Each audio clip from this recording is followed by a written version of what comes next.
দুনিয়াবি যে কোনো বিষয়, যে কোনো গুরুত্বপূর্ণ কাজ, যে কোনো গুরুত্বপূর্ণ বড় কাজ, এটা করার আগে দুইটা আমল করতে হবে। এক হলো ইস্তেশারা, আর একটা হলো ইস্তেখারা। একটা হলো পরামর্শ গ্রহণ করা, আর হলো আল্লাহর কাছ থেকে কল্যাণ কোথায় আছে সেটা দোয়া করে কামনা করে চেয়ে নেওয়া। চেষ্টা করবো তো ইনশাআল্লাহ। তাহলে ইস্তেখারা পুরাটা হলো কিন্তু একটা আমল। ইস্তেখারা মানে কিন্তু দোয়া, আল্লাহর কাছে এটা দোয়া। 2 রাকাত নামাজ পড়ে দোয়াটা পাঠ করা, এর মাধ্যমে, এই দোয়া নিবেদনের মাধ্যমে আপনি আল্লাহর কাছ থেকে কল্যাণ আশা করলেন, কল্যাণ কামনা করলেন। এরপর আপনি আল্লাহর পরে পরিপূর্ণ তাওয়াক্কুল করবেন যে এর পিছনে আল্লাহ তাআলা আমাকে কল্যাণ দিবেন। দোয়া করতে থাকবেন। নবী সাল্লাল্লাহু আলাইহি সাল্লাম প্রায় বলতে থাকতেন, আল্লাহুম্মা খিরলি ওয়াখতারলি, আল্লাহুম্মা খিরলি ওয়াখতারলি। এটা হলো সংক্ষিপ্ত ইস্তেখারা। আপনি হাঁটতে চলতে ফিরতে সবসময় বলতে পারেন, আল্লাহ আপনি আমার জন্য কল্যাণ দান করেন, আমার জন্য নির্বাচন করে দেন যে আমার কোনটা করা উচিত। আল্লাহুম্মা খিরলি ওয়াখতারলি বেশি বেশি করে পড়লেন, বাস। এটা এক প্রকারের ইস্তেখারা।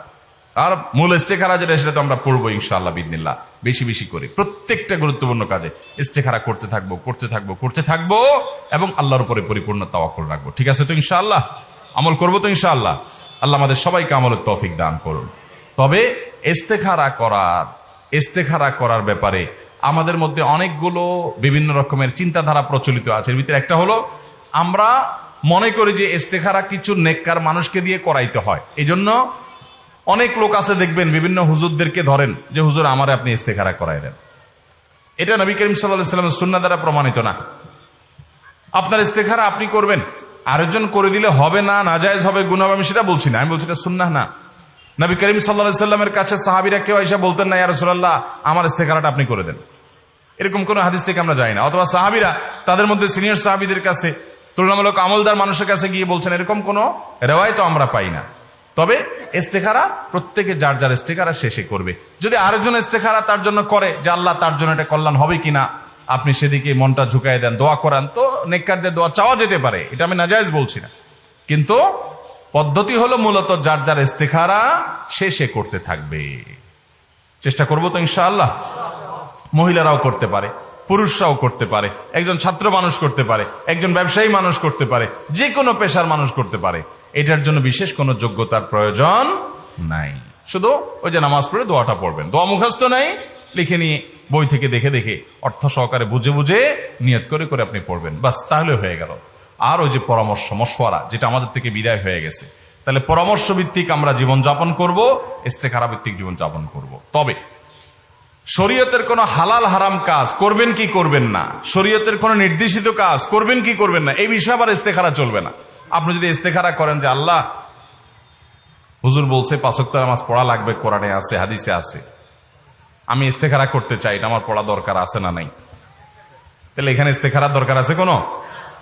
এখানে ইস্তেখারা করা যাবে না। ইস্তেখারা আখিরাতের কোন বিষয়, অর্থাৎ আল্লাহ তাআলা যা করতে বলেছেন বা যা নিষেধ করেছেন সে বিষয়ে আর কোনো ইস্তেখারা নাই। ওটা তো আল্লাহ সিদ্ধান্ত দিয়েই দিয়েছেন, ওখানে আর কোনো ইস্তেখারা চলবে না। ইস্তেখারা হবে আমার দুনিয়াবি মুবাহ কাজের মধ্যে, যে আল্লাহ এই কাজটা আমি করবো কিনা। হ্যাঁ, হজের ক্ষেত্রে আপনি ইস্তেখারা করতে পারেন, আল্লাহ এই বছর হজে যাব না আগামী বছর গেলে আমার জন্য ভালো হয়, এটা ইস্তেখারার বিষয় হতে পারে। আমি ইলম অর্জন করতে যাব, এই দেশে যাব নাকি ওই দেশে যাব, এই ইউনিভার্সিটিতে পড়বো না ওই ইউনিভার্সিটিতে পড়বো, এই মাদ্রাসা যাব না ওই মাদ্রাসা যাব, এগুলো ইস্তেখারা বিষয় হতে পারে। আমি ইলম অর্জন করব নাকি ইলম বাদ দিয়ে আমি জাহেল থাকবো, এটা কোনো ইস্তেখারা বিষয় হতে পারে।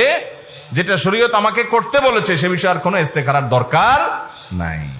অতএব ইস্তেখারা এবং ইস্তেশারা দুইটাই আমরা করব। এখন প্রশ্ন হলো, কোনটাকে অগ্রাধিকার দেব? কি আগে পরামর্শ করব নাকি আগে ইস্তেখারা করব, না কোন খাতে কোনটা করব? এটা নিয়ে উলামা ইকরামের নানা রকম ব্যাখ্যা আছে। অনেক উলামা ইকরাম বলেছেন, যেহেতু হাদিসে আলাদা করে এটার কোনো আপনার ঠিক করে দেওয়া হয় নাই, তারতিব ঠিক করে দেওয়া হয় নাই, যে সিরিয়াল বলে দেওয়া হয় না যে এটার পরে এটা, এটা না হলে এটা। অতএব আপনি চাইলে দুইটা প্যারালালি করতে পারেন, দুইটা একসাথে করতে পারেন, পরামর্শ করলেন আবার ইস্তেখারা করলেন। অনেক উলামা ইকরাম বলেছেন আগে পরামর্শ করা ভালো। পরামর্শ আবার ওই যে যার সাথে যেটা করলে ভালো হয় তার সাথে সে বিষয়ে পরামর্শ করলে, যে বিষয়ে যিনি ভালো জানেন বুঝেন, তার অভিজ্ঞতা নিয়ে, তার দক্ষতা থেকে পরামর্শ নিয়ে এরপর আপনি আল্লাহর কাছে ইস্তেখারা করলেন। এটাকে অনেক উলামা ইকরাম তারজিহ দিয়েছেন।